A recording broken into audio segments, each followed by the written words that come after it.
Mr. President, China associates itself with the statements made by Iraq on behalf of the Group of 77 and China, and by Eritrea on behalf of the Group of Friends in defense of the Charter of the United Nations.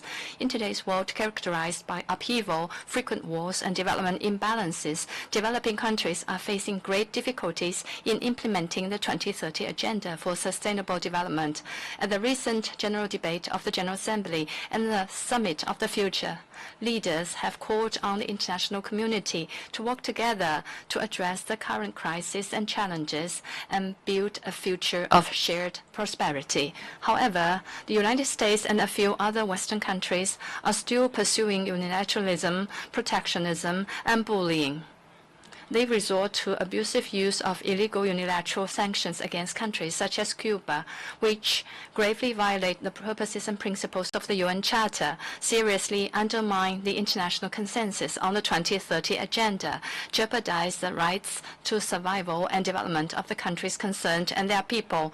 Such conduct runs counter to the true spirit of multilateralism and is incompatible with the trend of times, namely peaceful development and win-win cooperation. Facts have proved that sanctions and embargoes cannot crush the people of other countries, and containment and suppression cannot solve one's own predicament. Since 1992, for 31 consecutive years, the GA has adopted by an overwhelming majority a resolution on the necessity of ending the economic, commercial, and financial embargo imposed by the United States of America against Cuba. It urges all states to comply with the UN Charter and the norms of international law and repeal or invalidate all laws and measures of any kind with extraterritorial effects that affect the sovereignty of other states, the legitimate interests of entities or persons under their jurisdiction, and the freedom of trade and navigation. This is a just call from the international community that must be implemented immediately and effectively. It is outrageous that the United States, instead of ending its sanctions against Cuba, has doubled down by placing Cuba on the list of state sponsors of terrorism.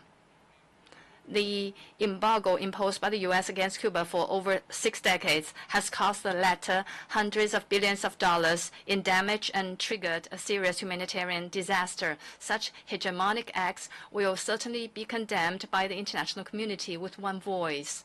China has always practiced genuine multilateralism, firmly upholds international justice, supports countries in choosing their own path of development in line with their national conditions. We unequivocally oppose hegemonism and power politics. China once again strongly urges the U.S., in accordance with the purposes and principles of the UN Charter and the basic norms of international law, to immediately and fully lift the blockade and sanctions on Cuba and remove Cuba from the list of state sponsors of terrorism.